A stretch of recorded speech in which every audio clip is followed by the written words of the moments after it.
বাংলাদেশের কি পরিস্থিতি আমরা সবাই কম বেশি জানি।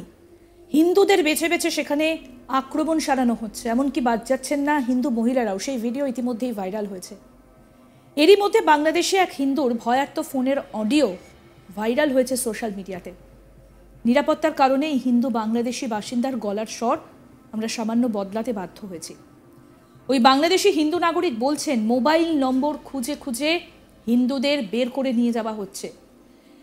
হাতে লালা ধাগা দেখলে হিন্দু ছেলেদের নিয়ে যাচ্ছে, অর্থাৎ হাতে লাল ধাগা দেখলে হিন্দু ছেলেদেরকে নিয়ে যাচ্ছে। প্রতিদিন সকালে এইসব ছেলেদের শাখার সিঁদুর পরা মায়েরা কান্নাকাটি করছে।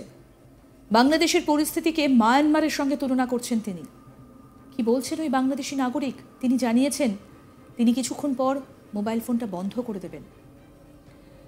কথা বলতে বলতে তার গলা ধরে আসে, রীতিমতো কাঁদতে শুরু করেন। এমনকি তিনি এটাও বলছেন যে বাড়িতে এসে প্রত্যেকের মোবাইল খুলে দেখা হচ্ছে তার মোবাইলে কি রয়েছে, এবং তিনি রীতিমতো আতঙ্কে রয়েছেন। কি ঘটনা ঘটছে সেখানে বাংলাদেশে আমরা সবাই জানি। গত আগস্টের পর থেকেই উত্তপ্ত বাংলাদেশের পরিস্থিতি। বিগত কয়েকদিনে আরও বৃদ্ধি পেয়েছে হিন্দুদের ওপর নানা ঘটনা, সেখানে ভাইরাল হচ্ছে, অত্যাচার আরও বেড়েছে। এমনকি আমরা দেখতে পাচ্ছি যে হিন্দুদের রীতিমতো দেওয়ালে পিঠ ঠেকে গিয়েছে।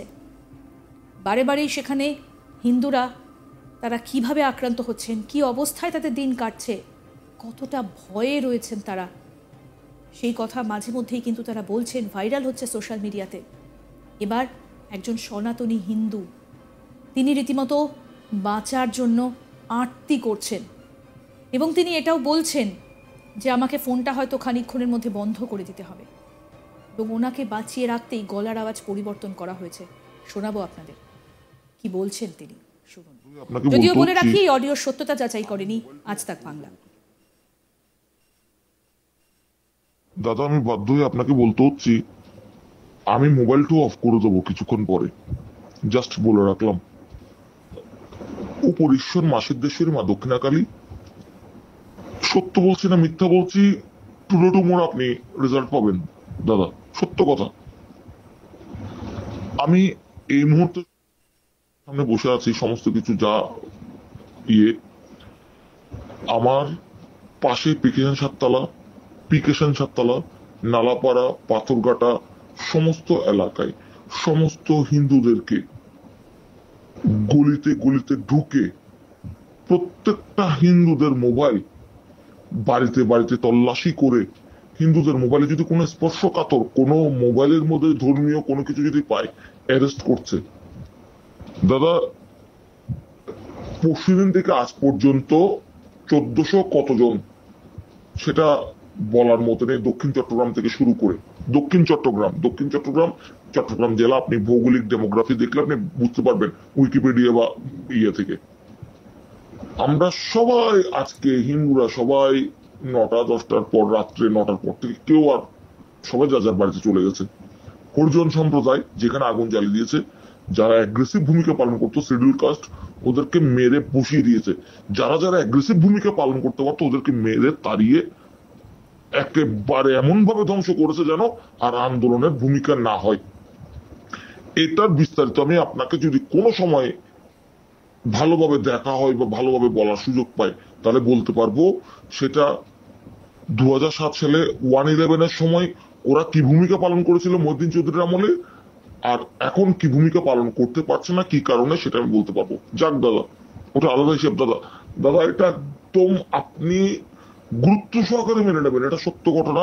আমার আশেপাশে, আমরা চট্টগ্রামের একদম মেন সিটিতে থাকি, একদম নিউ মার্কেটের সামনে সদরঘাট কালী মন্দির, তার অপোজিটে সিটি কলেজ, তার পাশ দিয়ে চলে গেলে ইসলামা কলেজ, তার এদিক দিয়ে চলে গেলে আলকরণ কোতোয়ালি মোড়, হ্যাঁ, তারপর দিয়ে কোর্ট বিল্ডিং, হ্যাঁ, একদম ওরকম দাদা, আমরা ওরকম জায়গায় আছি। আমার আশেপাশে পাথরঘাটা, ফিরিঙ্গি বাজার, নালাপাড়া, সমস্ত জায়গায় প্রত্যেকটা পরশুদিন থেকে শুরু হয়ে গেছে, কালকে থেকে আজকে বেশি হচ্ছে। আর্মিরা এবং সবাই মিলে ওরা ডিকোড করে করে সমস্ত প্রত্যেকটা হিন্দু বাড়িতে তল্লাশি, হাজারিগুলিতে যেরকম হয়েছে, হাজারিগুলি সহ আমাদের আশেপাশে প্রত্যেকটা ডিকোড তল্লাশি করে করে মোবাইল ধরে ধরে যে ছেলে পেলেগুলো যে আন্দোলনে যেভাবে যেভাবে যেখানে জড়িত আছে, ওরা সেভাবে জানি না ওরা প্যাগাসাস ইউজ করছে কিনা। সত্য কথা বলছি দাদা, একদম মা সিদ্ধেশ্বরী মা দক্ষিণাকালী, আমি ব্রাহ্মণের ছেলে, আমার ঠাকুরদা একজন শহীদ পরিবারের ছেলে, আমার ঠাকুরদা একজন শহীদ। পাকিস্তানরা মেরে ফেলেছিল, লাশ গায়েব করে ফেলেছিল, এগুলো প্রমাণাদি দলিল সব আছে আমার কাছে, ডকুমেন্ট একদম রেজিস্টার্ড সরকারের। আমার বাবা একজন মুক্তিযোদ্ধা, গেরিলা মুক্তিযোদ্ধা। দাদা এভাবে করে করে ওরা খুঁজে খুঁজে খুঁজে খুঁজে মোবাইল চেক করে করে প্রত্যেকটা ট্রান্সপোর্ট থেকে শুরু করে প্রত্যেকটা জায়গায় কমিউনিকেশনের সব ধাগা দেখলে, হাতের মধ্যে লাল ধাগা দেখলে, এগুলো তো বাদ দিলাম, এখন প্রতিটা রাতে হচ্ছে এইভাবে করে, এইভাবে প্রত্যেকটা হিন্দুদেরকে নিয়ে যাচ্ছে কি ছেলেগুলোকে। দাদা কি পরিমাণে অ্যারেস্ট হচ্ছে, কিভাবে ওদের ক্যান্টনমেন্টে আছে, কি পরিমাণে কোথায় কোথায় আছে।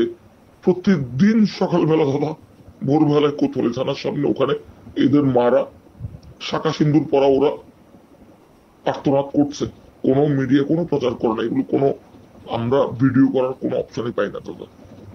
প্লিজ দাদা, এটা এমন ভাবে হচ্ছে নীরবে নিবৃত্তিতে, মায়ানমারের মতো।